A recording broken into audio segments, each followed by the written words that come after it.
Hello everyone, स्वागत है आप सभी का सिविल स्टाफ टीचिंग एग्जाम के यूट्यूब चैनल पर। मैं कमल शर्मा, आप सभी का दोस्त, आप सभी का मेंटर, आज के सेशन में स्वागत करता हूं। जैसा कि आप सभी को पता है, 25, 26 और 27 फरवरी को हमारे पास जो है वो जेबीटी के एग्जाम हमारे पास कंडक्ट कराए गए थे और उनके आंसर की भी है। उसके बाद भी हमारे पास बहुत सारे क्वेश्चंस आ रहे हैं कि क्या ये आंसर सही है, क्या इनके आंसर्स होने चाहिए थे और क्या इन चीज़ों में पूछा गया है, ताकि हम लोग वाइडली इंटरप्रेट कर सकें। और इसका हेल्प ना सिर्फ क्योंकि जेबीटी कमीशन की दोबारा नोटिफिकेशन आ गई है, उसमें आपको हेल्प मिलेगी, बल्कि साथ ही साथ अगर हम लोग देखें तो हम लोगों को जो है वो एचपी पटवारी में भी हेल्प मिलेगी। तो आज हम देखेंगे कि जो जेबीटी कमीशन के हमारे पास ये पेपर हमारे पास हुआ था, है ना, जो हमारे पास फर्स्ट शिफ्ट उसमें हमारे पास जो थी, उसमें कौन कौन सी चीज़ें हमसे जो है वो पूछी गई थी और किन किन टॉपिक से पूछी गई थी और उनके आंसर हमारे पास जो है वो क्या रहेंगे, वो सारी चीज़ें भी हम लोग देखेंगे। ठीक है, तो आइए पहले सवाल की तरफ हम लोग बढ़ते हैं। और लिखा क्या गया है, यदि कोई संख्या जिसमें बोला गया n इज इक्वल टू 360, है ना, एक सेकेंड रुक जाओ, मुझे थोड़ा सा इंक का कलर चेंज करने दो।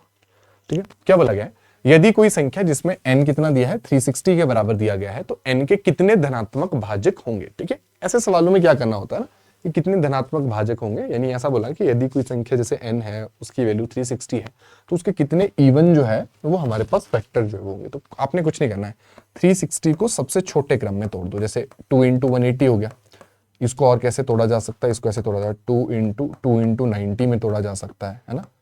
फिर कैसे तोड़ा जा सकता है, अब 45 दूना 90 होता है, तो 2 इंटू 45 तोड़ा जा सकता है। फिर 2 इंटू 2 है ना, 45 को देखो ऐसा भी तोड़ देते हैं ना, 9 पंजे 45 हो गया ना, तो 45 को 3 तियां 9 पंजे 45, तो ये क्या बना, देखो 2 की पावर 3 बना, है ना, ये क्या बना, 3 की पावर 2 बना और ये बना 5 की पावर 1। तो धनात्मक भाजक कितने होते हैं, जो पावर होती है उसमें 1 ऐड करना होता है और उनको मल्टीप्लाई करना होता है। जैसे 2 की पावर जो है वो कितनी है, 3, 3 प्लस 1 करेंगे 4 हो जाएगा, 3 की पावर 2 है, 2 प्लस 1 करेंगे 3 हो जाएगा, और 5 की पावर 1 है, 1 प्लस 1 करेंगे 2 हो जाएगा, तो 4 3 12, 12 दूना 24। ठीक है, तो उत्तर कितना हो जाएगा हमारा, 24 हो जाएगा। तो जो पावर आएगी ना, मतलब जो प्राइम नंबर में आपको बिल्कुल तोड़ देना है उसको ना, प्राइम नंबर में आपको उसको तोड़ देना है, जो उसकी पावर होगी उसमें एक एक ऐड करना है और उनको मल्टीप्लाई करना है, तो उत्तर आपका जो है वो हो जाता है। ठीक है, जल जीवशाला को पेंट करने की लागत हमारे पास है, और तो 10 मीटर के कोर लंबाई वाले घन की आकृति के जल जीवशाला को पेंट करने में लगने वाली लागत की गणना कीजिए। ठीक है, 3 रुपए है पर मीटर स्क्वायर, यानी एरिया की ये बात कर रहा है हमारे पास। जब भी मीटर स्क्वायर में यूनिट होती है, मतलब वो एरिया की बात होती है हमारे पास। तो घन का जो कुल एरिया होता है 6a स्क्वायर हमारे पास, है ना। ठीक है, तो a की वैल्यू है कितनी है, कितनी है 10, 10 गुना 10 कितना हो गया 100, तो 100 गुना 6 हो गया 600 रुपए, है ना, 600 पर मीटर स्क्वायर। 1 मीटर स्क्वायर के लिए 3 रुपए लग रहे हैं, तो 600 मीटर स्क्वायर के लिए कितने लगेंगे, 600 गुना 3 लगेंगे। उत्तर हमारे पास 1800 इसका बन जाता है। ठीक है, तो आसानी थे, ऐसा कोई बहुत मुश्किल नहीं थे, बस समझना जरूरी था। एक बगीचा जो है वो पतंग की आकृति का है, जिसके विकर्ण हमारे पास दिए गए हैं और हमसे बगीचे का क्षेत्रफल पूछा है। हम लोगों को पता है कि जब भी पतंग का मतलब होता है रोम्बस, है ना, रोम्बस का एरिया जो होता है हाफ d1 इंटू d2, यही होता है d1 इंटू d2। तो कितना हो जाएगा, 2 8 16 हो जाएगा, 8 3 24, यानी 240 मेरे पास आ जाएगा ना। तो इसका जो आंसर मेरे पास बन जाएगा, इट वुड बी 240 मेरे पास। ठीक है, क्लियर है। फिर बोला एक व्यक्ति जो है 45 डिग्री के उन्नयन कोण, इसको हम लास्ट में करते हैं क्योंकि बहुत अच्छा सवाल है, इसको हम लोग लास्ट में डिस्कस करेंगे। 100 का गुणनखंड करते समय निम्नलिखित में से कौन सा इसके सही अभाज्य गुणनखंड को दर्शाता है, ऐसा बोला है ना। अभाज्य गुणनखंड का मतलब है सबसे छोटे फॉर्म में इसको तोड़ दो, ऐसे छोटा से छोटा फॉर्म जिसके बाद उसको और अधिक नहीं तोड़ा जा सकता है। तो 2 गुना 50 हो जाएगा सबसे पहले तो, है ना। फिर इसको भी कैसे तोड़ सकते हैं हम लोग, 2 गुना 25 हो जाएगा, है ना। फिर इसको भी और कैसे तोड़ सकते हैं, 2 गुना 25 को 5 गुना 5। अब इससे छोटे में इसको नहीं तोड़ सकते हम लोग। तो कौन सा ऑप्शन है, पहला ही ऑप्शन ऐसा है जो कि बिल्कुल शॉर्ट फॉर्म में आपको इसको जो है वो ब्रेक करना है। ठीक है, वर्गीकृत डेटा के लिए माध्यिका ज्ञात कीजिए, है ना। आपके पास एक मीडियन है ना, आपके पास एक क्लास दी गई है ना, क्लास का इंटरवल दिया गया है। क्लास का इंटरवल कितना है, 10 से 20 है। फिर हमारे पास 20 से 30 हमारे पास है और 30 से 40 है ना। ऐसे बहुत सारे सवाल हमने पेड बैचेज में तो कराए मैंने, बल्कि यूट्यूब पे फ्री सेशन में भी मैंने आपको कराया था, बोला था देखना। मैं कहा इसके बाहर आपके पास चीजें जो है वो नहीं जाएगी, है ना। ठीक है, तो सबसे पहले हम लोग क्या, अच्छा माध्यिका का जो फॉर्मूला होता है वो ये होता है L plus n/2 minus CF upon F into H होता है। ठीक है, तो क्यूमुलेटिव फ्रीक्वेंसी निकाल लेते हैं भाई। 7 का 7 है, 7 प्लस 11 18 हो जाएगा, 18 प्लस 2 20 मेरे पास हो जाएगा ना। तो ये हो जाएगा 7, 7 प्लस 11 हो जाएगा 18, 18 और 2 हो जाएगा 20 मेरे पास, है ना। यही n होता है। एल क्या होता है, जो इसकी लोअर लिमिट होती है, तो लोअर लिमिट कितनी है 20 है, 20 प्लस है ना, 20 से ऊपर ही वैल्यू रहेगी। L plus N by two, तो 20/2 हो जाएगा कितना 10, ठीक है, minus cumulative frequency. Cumulative frequency क्या होता है, सबसे बड़ी फ्रीक्वेंसी के जस्ट ऊपर वाला है ना, अपॉन एफ। एफ सबसे बड़ी फ्रीक्वेंसी कितनी है मेरे पास 11, ठीक है, इंटू एच। एच कितना होने वाला है, एच होता है upper limit minus lower limit, तो 20 माइनस 10 कितना हो जाएगा 10, तो 20 प्लस 3 गुणा 10 हो जाएगा 30/11। तो देखो 11 3 33, मतलब 22 पॉइंट समथिंग के आसपास वैल्यू आएगी, और 22 पॉइंट समथिंग के आसपास मेरे पास एक ही वैल्यू जो है वो इसमें रहती है, ठीक है। इस तरीके से बस छोटे छोटे से सवाल होते हैं, हम लोगों को करने होते हैं, है ना, कोई बहुत इनमें डिफिकल्टी जो है वो ऐसा हमें नहीं आनी चाहिए, क्योंकि छोटे छोटे ही सवाल होते हैं और हमें इनको देख के बढ़िया से आराम से जो है वो करना होता है ना। तो इस तरीके से हमारे पास रहने वाला है, ठीक है। चलिए अगले सवाल की तरफ थोड़ा सा, एक सेकंड मुझे देना, मेरे पे थोड़ा सा शेप इसकी खराब हो रही है।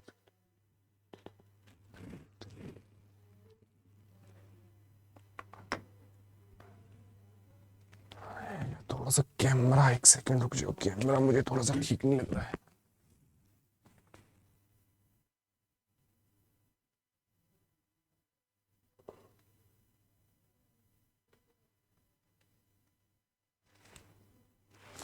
हाँ, अब थोड़ा ठीक लग रहा है ना, बिकॉज कैमरा थोड़ा सा डायमेंशन इसकी खराब जा रही है। अब ठीक है ना, अब everything is covered right, okay, ठीक है। तो ये हमारे पास आंसर हो जाएगा। बोला which statement best explain the role of zero as the additive identity among the rational number, है ना। रैशनल नंबर यानी परिमेय संख्याओं में जब हम जीरो को ऐड करते हैं तो उससे क्या होता है, किसी भी संख्या में आप जीरो ऐड करोगे तो संख्या में कोई चेंज थोड़ी भी होता है, ठीक है। Adding zero to any rational number leaves its value unchanged, तो यही होता है। अरे किसी भी नंबर में आप जीरो जोड़ते हैं तो वो नंबर थोड़ी भी चेंज होता है ना। जीरो से अगर मल्टीप्लाई करते तो चेंज आता है, जीरो ऐड करने से तो कोई चेंज नहीं आता। देखो ये सवाल पूछा गया जेबीटी में, है ना। अब इसको भी कोई गलत करके आ जाए तो फिर तो क्या ही बोलना। निम्न में से कौन सा समीकरण वाई अक्ष के समानांतर रेखा, समानांतर रेखा का मतलब पैरेलल लाइन बनाएगा, ऐसा है ना, वाई अक्ष के। तो ये हमें पता है एक्सिस ऐसा होता है, तो वाई एक्स के मतलब ये तो वाई एक्स है, तो मतलब ऐसा कुछ होना चाहिए एक्स एक्सिस में भी, है ना। तो एक्स की वैल्यू ही है और अगर वाई उसमें जीरो है तो x इक्वल टू 3 हो जाएगा। देखो x इक्वल टू 3 ले लो, तो जब आप इसकी लाइन बनाएंगे तो समानांतर हो जाएगी, ठीक है। तो x इक्वल टू y मत कर देना, y कर दोगे तो ये तो फिर क्या हो जाएगी आपके पास, ये हमारे पास कोइंसिडेंट लाइन हो जाएगी ना। इधर आप देखेंगे तो x और y दोनों की अलग अलग वैल्यू हमारे पास आएगी, तो इसमें जरूरी y की भी वैल्यू आ सकती है, फिर हो सकता है कि आपके पास ऐसी लाइन बने समानांतर ना बने। तो समानांतर का मतलब है y 0 हो जाए और x की वैल्यू हो तो समानांतर आपकी रेखा बन जाएगी, ठीक है। यदि 16 इकाई त्रिज्या वाले वृत्त की चाप की लंबाई 5 इकाई है तो उस चाप के संगत त्रिज्य खंड का क्षेत्रफल ज्ञात कीजिए ना। ये बोला गया है यदि 16 इकाई त्रिज्या वाले वृत्त के चाप की लंबाई, है ना, त्रिज्या रेडियस दिया है और चाप की लंबाई आपके सामने दिया है, तो उस चाप के संगत जो त्रिज्य खंड बनेगा उसका क्षेत्रफल, उसका क्षेत्रफल क्या होता है, ये होता है जो आपके पास चाप की लंबाई गुणा जो त्रिज्या होती है और डिवाइड बाई 2 कर देते हैं, ये होता है इसका फॉर्मूला ना। जो चाप की लंबाई होती है गुणा क्या करते हैं जो इसकी त्रिज्या होती है डिवाइड बाई 2 हो जाता है। तो जो चाप की लंबाई है वो है 5, त्रिज्या है 16, डिवाइड बाई 2 कर दो, 2 8 16, 8 5 हो गया 40, ठीक है। तो उत्तर कितना आ जाएगा हमारे पास 40 वर्ग इकाई हमारे पास आ जाएगा, ठीक है। दो कोण पूरक हैं, पूरक कोणों का मतलब पता ही होगा सबको कि जो पूरक का मतलब हमारे पास तो कॉम्प्लीमेंट्री एंगल, ऐसे एंगल जिनका सम 180 डिग्री के बराबर होता है, और एक कोण दूसरे कोण का 2 गुना है। तो छोटे वाला कोण तो 60 और 30 होगा, ये देखो 60 जो है वो 30 का 2 गुना है, 60 जो है वो 30 का 2 गुना है। छोटा कोण ही पूछा है, छोटा कोण क्या हो जाएगा 30, बड़ा पूछता तो बड़ा कितना हो जाता 60, है ना। एक आयताकार पार्क का, देखो एक बात है, मेंसुरेशन से सवाल बहुत पड़े हैं भाई, है ना, मेंसुरेशन अच्छे से पढ़ के जाना सारे, है ना। एक आयताकार मतलब पढ़ के जाना, जिन्होंने अब जेबीटी देना है बाद में, यहाँ पटवारी जो दे रहे हैं उनके लिए मैं बोल रहा हूँ, ठीक है। एक आयताकार पार्क का परिमाप दिया है, तो परिमाप जो होता है twice of L plus B होता है। कितने के बराबर दिया है 94 के बराबर, 2 परे चला जाएगा डिवाइड हो जाएगा, तो कितना आ जाएगा 47 आ जाएगा। बोला जो लंबाई है वो चौड़ाई से 7 ज्यादा है ना। तो चौड़ाई अगर x है तो लंबाई इससे 7 ज्यादा है, ठीक है, ऐसा बोला। चौड़ाई अगर x है तो लंबाई इससे 7 ज्यादा है, ठीक है। तो हमारे पास कितना हो जाएगा 47। पूछा क्या है पार्क की चौड़ाई यानी x की ही वैल्यू पूछी है। 7 परे जाके माइनस हो जाएगा, x प्लस एक्स कितना हो जाएगा 2x, 7 परे जाके माइनस 40 बन जाएगा, x की वैल्यू 40/2 20 बन जाएगा। उत्तर सी हो गया मेरे पास, है ना। तो 20 इज द आंसर भाई। 0.49 का वर्गमूल है ना, ऐसा पूछा है। 0.49 का स्क्वायर रूट तो कितना हो जाएगा 0.7, क्योंकि 0.7 इंटू 0.7 0.49 हो जाएगा। ठीक है, option number D is the answer.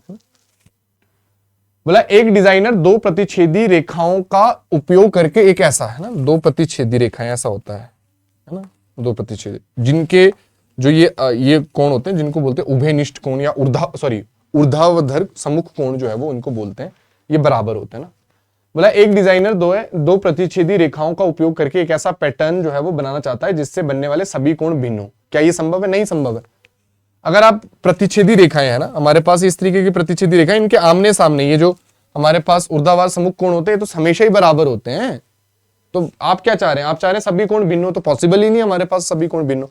ये तो प्रॉपर्टी हम लोग किस में पढ़ते हैं? ज्योमेट्री में पढ़ते हैं, है ना। और मैंने तो लाइव में भी ये ज्योमेट्री में प्रॉपर्टी पढ़ाई है कि ये सामने वाले कोण बराबर होते हैं। क्या देखो, नहीं, क्योंकि प्रतिच्छेदी बिंदुओं पर चारों कोण बराबर, चारों कोण तो नहीं होते हैं। नहीं, क्योंकि प्रतिच्छेदन बिंदु पर ऊर्ध्वाधर सम्मुख कोण है ना, ये वाले कोण, ये क्या होते हैं? सदैव बराबर होते हैं। तो सारे अलग तो नहीं हो सकते ना। देखो प्रॉपर्टी पे सवाल है यार, बहुत सिंपल सी प्रॉपर्टी है।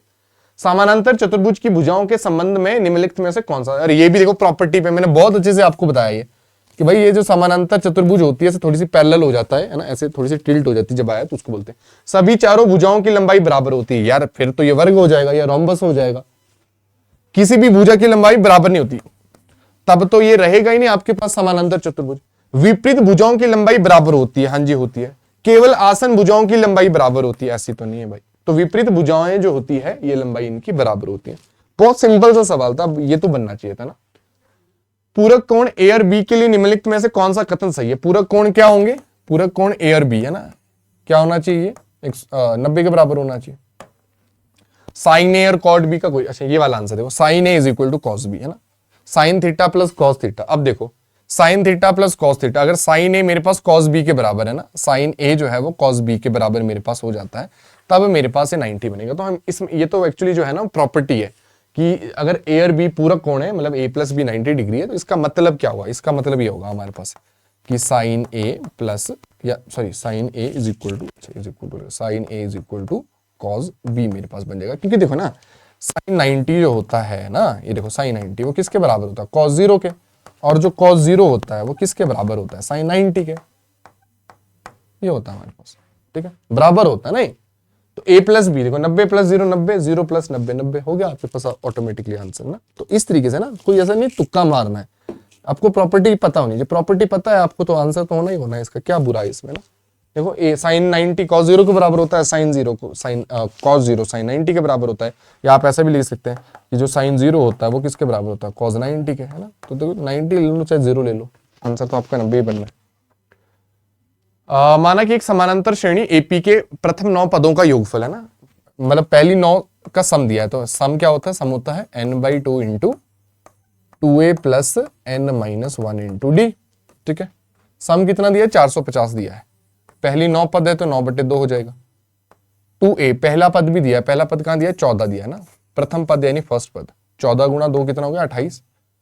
n-1 यानी 9 माइनस 1 कितना हो गया? 8 इंटू डी। तो मेरे पास यहां से डी की वैल्यू आ जाएगी, बिल्कुल आ जाएगी, है ना। कुछ चीजें इधर ही काट लें तो बन नहीं जाएगा गेम मेरे पास, क्योंकि n/2 है, परे जाके भी क्यों ही मैं गुणा करूं। चलो करना ही है तो फिर कर लेते हैं 45 गुना। वैसे इधर ही ले लेते हैं यार, क्यों परे ले जाना है इसको ना।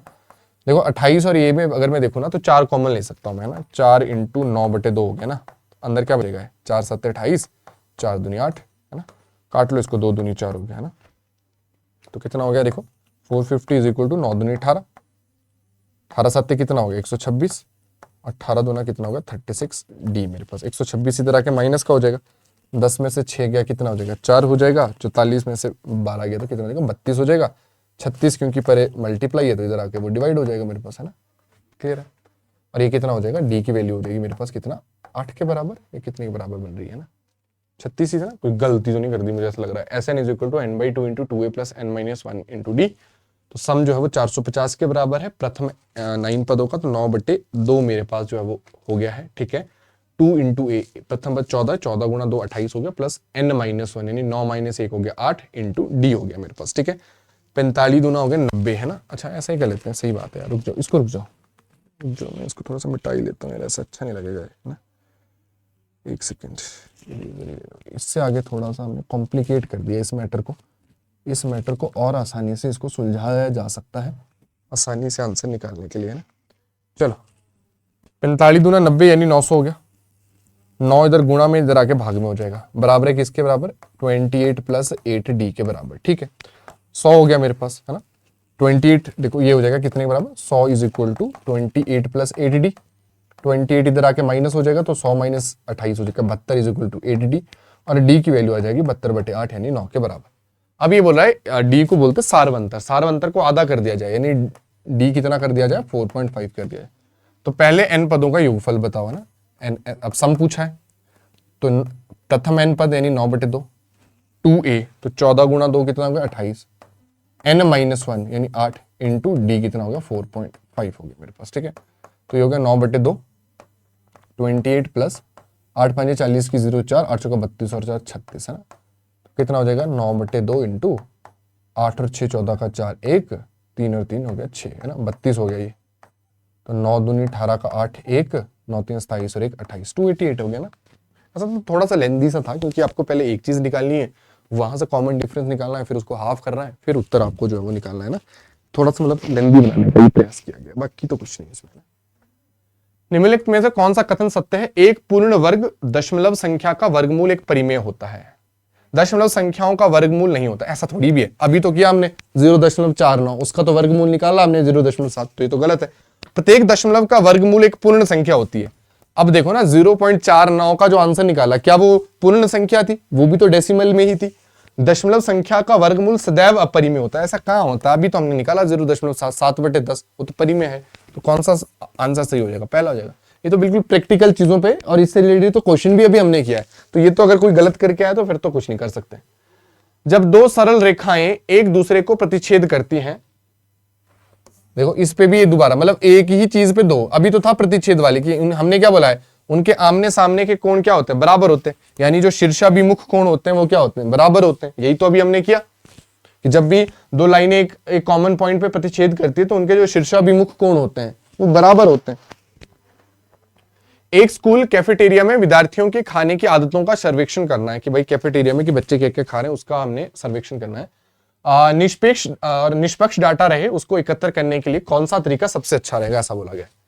केवल स्कूल की बास्केटबॉल टीम से ही प्रतिक्रियाएं एकत्र, क्यों भाई बास्केटबॉल टीम से ही क्यों करें जब हमने सबका डेटा निकालना है? केवल एक ही मेज पर बैठे विद्यार्थियों से ऐसा क्यों करे भाई? केवल एक मेज पे बैठ के करो, उनसे कैसे पता लगेगा बाकी विद्यार्थियों का क्या ईटिंग पैटर्न है? यदि विद्यार्थी चाहें तो वे स्वेच्छा से सर्वेक्षण भर सकते हैं, अगर चाहें, अगर नहीं भरेंगे तो डाटा ही गलत हो जाएगा मेरे पास। तो यार ये तो क्वेश्चन ऐसे थे कि आप बहुत सारी एलिमिनेशन से भी आंसर निकाल सकते थे इसमें, है ना। ये क्या है आपके पास? a² plus b² plus 2ab, ये पता क्या बन जाएगा, है ना, आइडेंटिटी a प्लस बी का होल स्क्वायर। कौन से विशेष गुणनखंड पे? पूर्ण वर्ग सर्वसम्मिका, पूर्ण वर्ग सर्वसम्मिका पे डिपेंड कर रहा है ये। Which condition must be true for a quadratic equation to have two distinct root? Live में भी कराया, और बोलो टू डिस्टिंक्ट रूट का मतलब है discriminant should be greater than 0, तभी होता है। रियल एंड आइडेंटिकल रूट होते हैं, रियल एंड डिस्टिंक्ट रूट जब हमारे पास होते हैं। लाइव में भी कराया, और छोड़ो। ये क्या है? ये ऐसा है, ये 2x³ plus 3x² minus 8x plus 5, ये होता है A, B, C और D। और पूछा क्या गया? Alpha beta, beta gamma, gamma alpha. तो जो रूट का सम होता है वो होता है C/A के बराबर, है ना। याद रखिएगा कि क्यूब रूट वाला भी सिचुएशन आती है ना अगर, तो जो रूट्स का सम होता है वो होता है C/A के बराबर। तो C कितना हो जाएगा? देखो C हो जाएगा -8 और A कितना हो जाएगा 2, -8/2 हो जाएगा -4 हमारे पास, है ना। निम्नलिखित में से कौन सा कथन सर्वोत्तम रूप से ये व्याख्या करता है कि विद्यार्थियों के लिए बीच पसंदीदा जो खेल है उनको करने के लिए आपको पिक्टोग्राफ क्यों उपयोगी है, मतलब पिक्चर क्यों उपयोगी है? यह दृश्य प्रतीकों का उपयोग करके मात्राओं की सरल तुलना में सुविधा देता है। तो ऑब्वियसली कि आप कोई भी चीज को पिक्टोरियल फॉर्म में क्यों रिप्रेजेंट करते हैं? पिक्टोरियल फॉर्म में इसीलिए रिप्रेजेंट करते हैं क्योंकि जब आप पिक्चर्स का या पिक्टोरियल फॉर्म का इस्तेमाल करते हो तो उसमें कंपैरिजन करना आसान होता है हमारे पास। हो गया आंसर।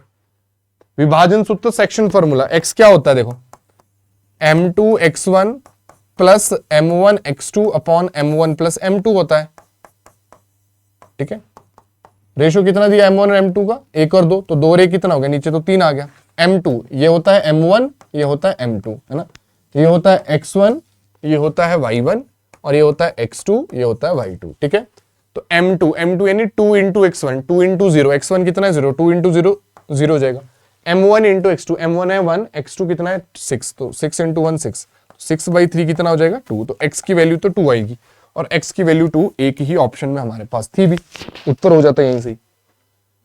कक्षा 10 के गणित प्रोजेक्ट में डेटा निरूपित करने हेतु दंड आलेख का उपयोग, दंड का मतलब ये है ना जिसको हम बार ग्राफ बोलते हैं ना, ये बार ग्राफ का उपयोग करने के लिए निम्नलिखित में से कौन सा परिदृश्य सबसे उपयुक्त है? एक सप्ताह में तापमान में परिवर्तन दिखाना, ये तो नहीं, क्योंकि टेम्परेचर जो होता है कॉन्टिन्यूस होता है और टेम्परेचर अगर आपको दिखाना है तो उसके लिए तो लाइन ग्राफ होगा कि आज 15 है ना, आज 15 है, कल 20 आएगा, है ना, इस तरीके से। ये टेम्परेचर के लिए तो आप ये करोगे इस्तेमाल, बार ग्राफ तो नहीं करोगे।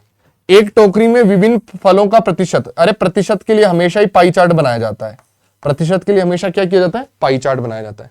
विभिन्न कक्षाओं में विद्यार्थियों द्वारा पढ़ी गई पुस्तकों की संख्या, हाँ इसके लिए होता है कि इसने पहली क्लास ने 10 पढ़ी, दूसरी क्लास ने 20 पढ़ी, तीसरी क्लास ने 30 पढ़ी, इसमें। एक कक्षा में विद्यार्थियों के वजन को निरूपित करना है, अगर आपने वजन निरूपित करना है कि एक कक्षा में विद्यार्थियों के वजन को जो निरूपित करना है, इसके लिए तो आपको जो है वो ये बनाना पड़ेगा कॉन्टिन्यूस, है ना, कि वजन क्या होगा, कॉन्टिन्यूस एक प्रोसेस होगा, मेरा पहले कितना था, फिर कितना है, फिर कितना है, तो उसको रिप्रेजेंट करने के लिए तो हिस्टोग्राम आ जाएगा। तो बार ग्राफ के लिए सबसे उपयुक्त जो है वो ऑप्शन नंबर सी हमारे पास है ना। आपको बेलन के बारे में पूछा, यानी सिलेंडर के बारे में पूछा, और उसका पूर्ण पृष्ठीय क्षेत्रफल क्या होता है, ये होता है 2πr r प्लस h होता है, ठीक है। तो 2 गुणा 22/7 गुणा, है ना, रेडियस कितनी दी है, त्रिज्या दी है 5 और 5 और 6 11.5 है ना, क्योंकि r प्लस h है ना, 5 प्लस 6.5, ये हो जाएगा बटे 10, तो 5 दूनी हो जाएगा 10 मेरे पास, है ना, 2 से 2 कैंसिल हो गया, 22/7 इंटू 115 कट रहा है क्या, ये 7 एकम 7 प्लस 7 6 42, तो ये मेरे पास ऑलमोस्ट किसके आसपास आएगा, देखो 16 दूना 32 का 2 3, 16 दूना 32 और 3 35, 350 से बड़ा बड़ा, 400 से कम कम, एक ही ऑप्शन है, 350 से बड़ा मेरे पास एक ही ऑप्शन है, उसके बाद 722 तो बड़ा दूर है, ठीक है। x+1 से भाग देना है किसको, x³ plus 3x² plus 3x+1 को, तो सबसे पहले तो x² से ही भाग दोगे, देखो x इंटू x² x³ हो गया, प्लस का क्या हो जाएगा ये x², माइनस करोगे कट गया, माइनस करोगे 2x² आएगा प्लस 3x, फिर से क्या ले लो इसमें, है ना, देखो कितना ले लो, 2x ले लो, 2x इंटू x 2x² हो गया प्लस 2x हो गया, ये कट गया, ये बचेगा x+1, तो x+1 + 1, तो ये उत्तर आ जाएगा जी हमारे पास x² प्लस 2x+1, वहां से फिर ये पूरा कट जाएगा। एक व्यक्ति के पास केवल 5 रुपए के नोटों के रूप में 50 रुपए हैं, तो उसके पास कितने नोट हैं फिर, है ना, अरे 5 रुपए से 50 रुपए अगर बन रहे हैं, 5 रुपए से अगर 50 बन रहे हैं तो 10 नोट लगेंगे ना आपके पास, और कितने लगेंगे, तो 10 वुड बी द आंसर, ठीक है। फिर बोला एक डिजाइनर समानांतर चतुर्भुज की, देखो समानांतर चतुर्भुज है ना, इस तरीके से जो अभी भी मैंने बनाया था आपके सामने, एक खिड़की बनाना चाहता है जिसके 2 आसन कोणों का अंतर, आसन कोणों का जो योग होता है, देखो आसन कोणों का योग होता है 180 डिग्री और उसका जो अंतर दिया गया है वो दिया गया है 40 डिग्री। आसन कोणों का जो योग होता है, आसन कोणों का जो योग होता है वो 180 डिग्री होता है और डिफरेंस दिया है 40 डिग्री।